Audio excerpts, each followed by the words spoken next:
The Krithak hunting vessel Bloodfang drifted silently through the asteroid field, its biometallic hull gleaming under the distant starlight. Commander Zekthar flexed his razor-sharp talons against the command console, his crimson eyes scanning the debris field for salvage. The Krithak were apex predators of the galaxy, 8 feet of muscle, chitin, and evolutionary perfection.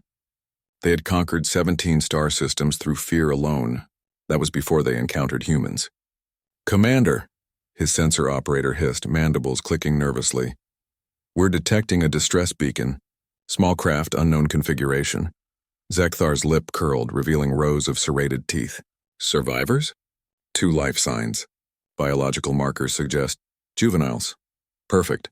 The Krithak had learned that terrorizing the young of a species was the most efficient way to break their will. Word would spread of Krithak brutality, and entire worlds would surrender rather than risk their offspring. It was a proven strategy. "Bring them aboard," Zekthar commanded. The damaged escape pod was hauled into the Bloodfang's cargo bay. Steam hissed as the airlock cycled, and Zekthar strode forward with 6 of his most intimidating warriors. Their claws scraped against the metal deck, and their breathing apparatus created a menacing mechanical wheeze. This was theater designed to inspire maximum terror. The pod's hatch cracked open with a pneumatic sigh. 2 small figures stumbled out. A human boy of perhaps 10 standard years with dark hair and intelligent brown eyes, clutching the hand of an even smaller girl with curly black hair. The boy, Adnan, according to the pod's registry, stepped protectively in front of the girl, Nehal. Zekthar towered over them, his shadow engulfing their small forms. He spread his arms wide, displaying his full wingspan and the wicked talons that could shred steel. His warriors formed a semicircle, blocking any escape. The fluorescent lights caught their bioluminescent threat displays, painting the cargo bay in shades of menace. "Fear us, little prey," Zekthar rumbled in his species' most intimidating tone. "We are the Krithak. We are death incarnate. We are—" Nahal broke free from Adnan's grip and ran directly at him. Zekthar's threat display faltered. His tactical subroutines crashed as the tiny human collided with his armored legs and wrapped her arms around them in what his translator labeled as an embrace. "Thank you for saving us." Nahal's voice was muffled against his chitin. "I was so scared in the dark pod, but you're like a big dragon knight." Zekthar stood frozen. In 3 centuries of conquest, no prey species had ever hugged him. His warriors shifted nervously, unsure whether to maintain their intimidation postures. "Nehal, get back here," Adnan called, but his voice carried more embarrassment than fear. "Sorry about her. She does this with everyone." The little girl looked up at Zekthar with enormous dark eyes. "Are you hurt? You look sad." "Dragons get sad sometimes in stories." "I am not a dragon," Zekthar managed. "I am a predator, a killer of worlds." "Oh." Nahal considered this seriously. "Do you need a hug for that too?" Something short-circuited in Zekthar's mind. His threat displays flickered and died. The other Krithak looked at their commander with growing confusion. Over the following hours, as the Bloodfang continued its patrol, the ship's routine utterly collapsed.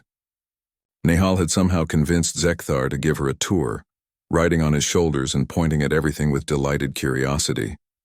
She named his warriors things like Mr. Clicky and Sparkles based on their threat displays. "What is your homeworld like?" she asked, swinging her legs from her perch atop his head. Zekthar found himself describing the crystalline spires of Krithak Prime, the bioluminescent forests, the aurora-like displays of their atmospheric processors. No one had ever asked him about home before.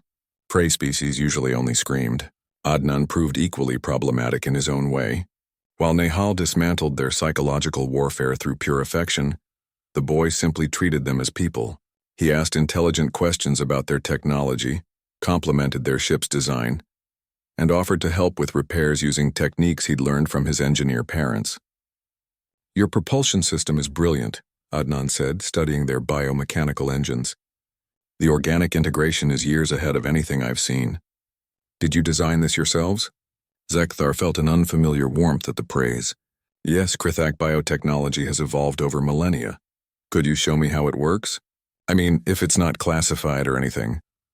No one had ever been interested in Krithak achievements beyond their capacity for destruction. Zekthar found himself giving the boy an impromptu engineering lecture.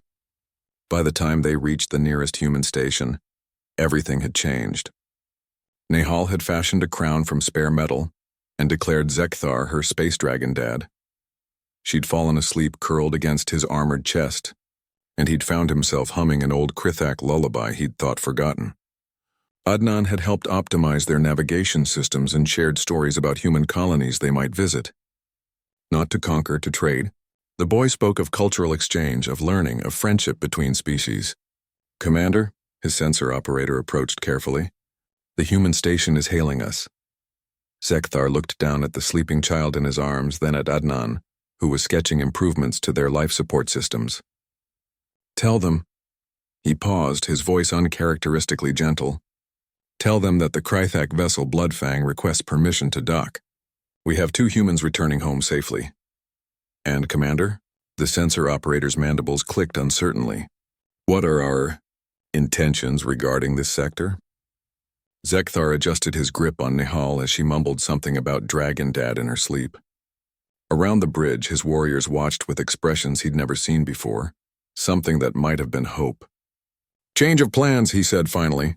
"We're going to try something new." As the Bloodfang approached the human station with diplomatic flags raised instead of weapon systems armed, Zekthar reflected on the strange power of human young. They had done something no military force had ever accomplished. They had transformed the galaxy's most feared predators into something resembling a family. And somehow, impossibly, that felt like the greatest conquest of all.